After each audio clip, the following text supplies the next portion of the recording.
Man City 4, Tottenham 3, 4-4 on aggregate. Tottenham go through on away goals. Man, that is tough. That is so tough to take.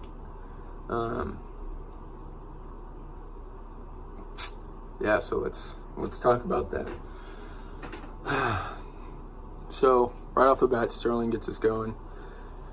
My word, Sterling is in red hot form.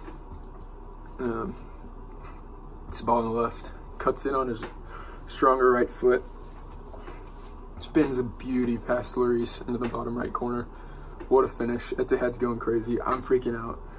Man City got the momentum, tied on aggregate, tied on all accounts. Away goals are equal. And then like 2 minutes later, Tottenham come down.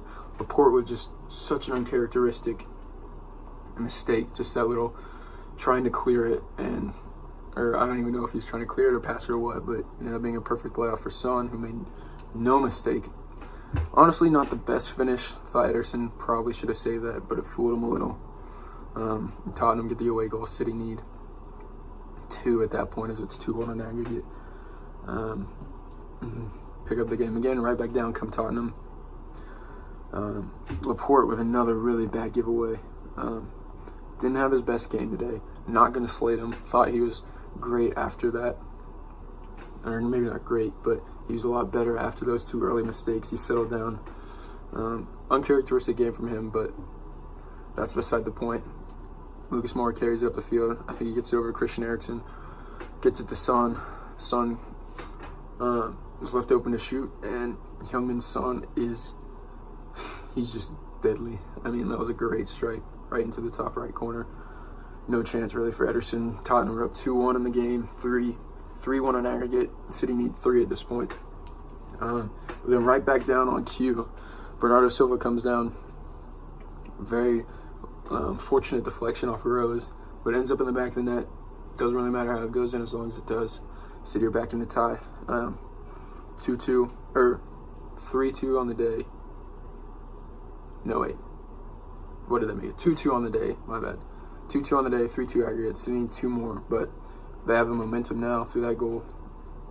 And then about, 9 or 10 minutes later, De Bruyne puts in just an absolutely typical Kevin De Bruyne cross. Just those low driven balls right across the face of goal, behind all the defenders, and Sterling is there, perfect position to tap it into the back post. Etihad's going crazy. Sterling's just hype. I'm freaking out at my friend's house that I'm watching it at. I'm going crazy. I'm yelling at him. He's a Liverpool fan. He was streaming the game on his computer while we watched the Man City game on the big screen. And I was just losing my mind, just going crazy, yelling at him, jumping on him. And City are back in it. And that was in the 21st minute, I think. Rest of the half goes. First half, not very much happened after that. Come the second half, about 15 minutes in, Aguero plays the ball down the channel into the box. Great movement by Aguero, great pass by De Bruyne, just typical from both of them. And that finish by Aguero was just great. The way he kind of hit across the ball to where it wasn't inside of the foot, so it didn't curve towards Lloris, but it curved away from Lloris. I think that fooled Lloris and was part of the reason why it beat him. The power on the strike was just magnificent. It's all the power you could ever ask for on a shot like that, and the accuracy to boot. I think when I saw that, first impression was, if y'all remember the goal he scored against United earlier this season, on a 3-1 win at home. I think it was City's second. It was a lot like that. That goal, he just put it high to the near post against De Gea, and it beat him in the same way that beat Lloris. So at that point, man, like losing it. City are going through. My shirt came off through it. Just in celebration, just going crazy. I think most City fans at the ground and just in general were losing their minds at this point. I think the biggest problem with that goal was that it came too early. It came in like the 59th minute, so it left Tottenham over 30 minutes plus stoppage time to get another goal. which they did get from Llorente, and controversial, yes. Thought it should have stood. Came off his arm, very jammy, off his arm, hip, and as jammy as it comes, but I thought his arm was at his side. He didn't motion it towards the ball to push it in. It just happened to come off that part of his body, and that wasn't even the last touch. It came off his hip after that, so tough to take, but still I thought it was the right call, which is what matters in that situation. Then coming down into the game, I thought City were going to score. Gundogan had that chance. Ball played over to Sane. He heads it. Gundogan just gets under it, puts it over the top. I think in that situation you got to hit the target, but oh well. And then probably the most controversial moment of the entire Champions League so far. Christian Eriksen turns the ball over. I forget who went off, Bernardo or maybe Gundogan or someone, falls for Aguero, plays it in beautifully. Sterling, just what a take that was by Sterling. The composure and then the ability to finish on his weaker left foot. Great finish. I just about pooped my pants. I was going just like absolutely insane. And then they go to VAR and gets ruled out. Again, I think the correct call was made. Aguero was offside. That's not really a subjective call. It's a pretty objective call. And just the agony, just the realization that from that just point of super excited, turning back and realizing we lost, that was tough. And didn't really get any good chances after that. The game kind of fizzled out. Tottenham probably should have scored. Son probably should have scored again, but didn't really matter in the end. And so, yeah, City lost. Tough to take. Extremely tough to take. But can't fault the effort. Can't fault the performance, really. Sure, a couple defensive mistakes, but I mean, like, those are mistakes you live with in games like that, in big games. And it just sucks that those came back to bite us in the butt. I genuinely think we didn't lose that game in the second leg, or we didn't lose that tie in the second leg. We lost in the first leg. I think that comes down to just Pep Guardiola's tendency to just overthink it in big games sometimes, especially Champions League knockout stages. Pep Guardiola, I'm not saying he's not a great coach. He's literally my favorite coach of all time. I think he's the best coach of all time. That's probably this is just his one flaw that he has. Big games, he'll overthink it. You saw it at Bayern, not so much at Barcelona, but Bayern, and now at City the past 2 years, especially against Liverpool last year and against Tottenham in this first leg this year, just tends to overthink it. And then you look in the second leg when he didn't overthink it, when he played his players that usually play. He played De Bruyne. Sane came in. He played Company at the back. He played Mendy. You just see, like, City played. They were, like, going for it. They weren't. I don't even know how to, like, describe it in the first leg, but there's just, like, lack of urgency. There's a lack of connection through, like, the midfield and to the forwards in this game. Like, all that was missing in the first leg was there, like the sense of urgency, the motivation, the desire, the hunger. It was all there, and you saw just like it reflected in the play. And so I think, yeah, you can say the mistakes made in the second leg led to the goals, poor marking in VAR, whatever it was. But I think that that tie was lost in the first leg. But nevertheless, been trying to stay positive, and some things that I've been thinking about. So Liverpool, some positive I've been thinking about. Liverpool went through, right? They beat Porto. I think it was like 6-1 in aggregate. Fair play to them. Easy draw for them. That was stupid, but whatever.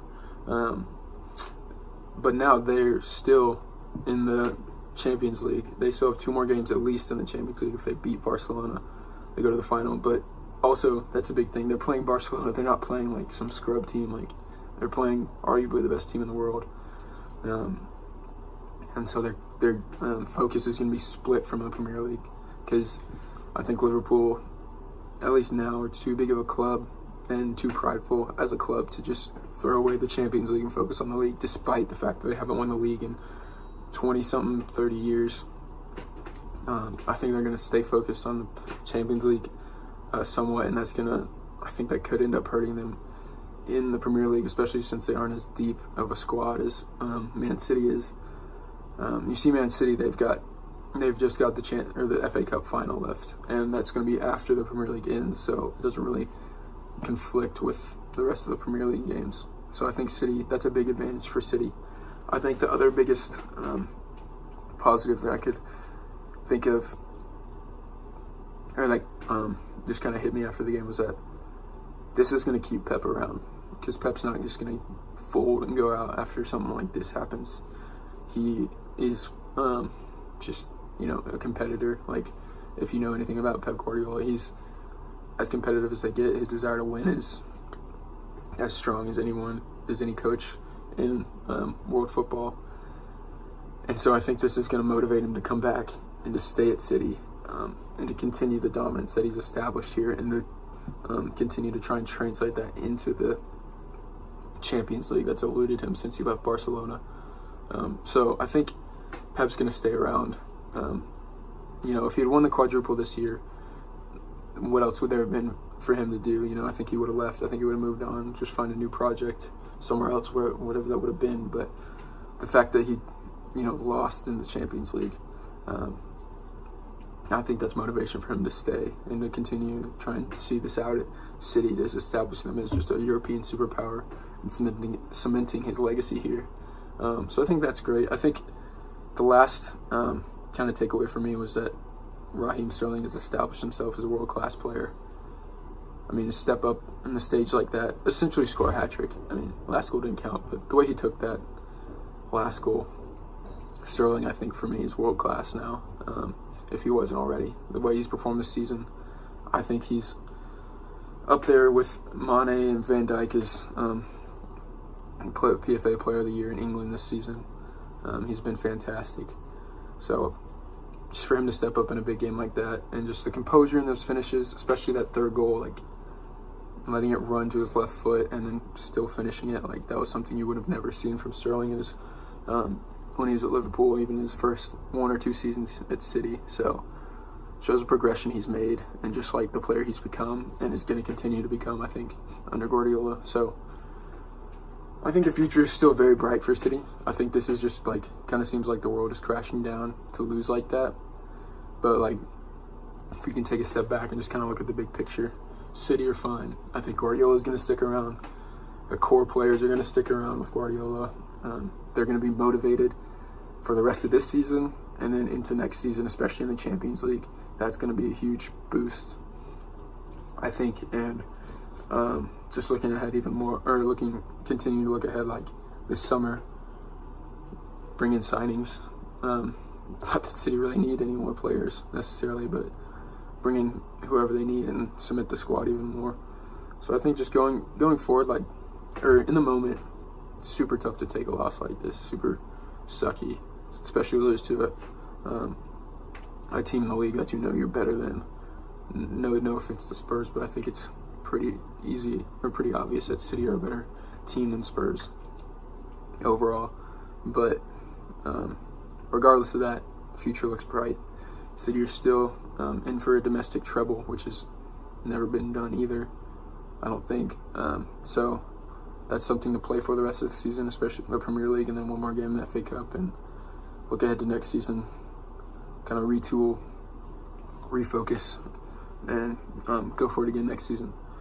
But yeah, so City play Tottenham this weekend. I think City are going to win big, just playing with motivation, playing it out of anger, frustration. It's going to take it all out. City squad is deeper, especially with Tottenham's injuries. So I think that'll play a factor. It's playing at home again. I think City's going to walk that one. Next video I'll make probably be either Saturday or Sunday, just with Cardiff, Liverpool. May wait to see the result in that one and then make a video. But yeah.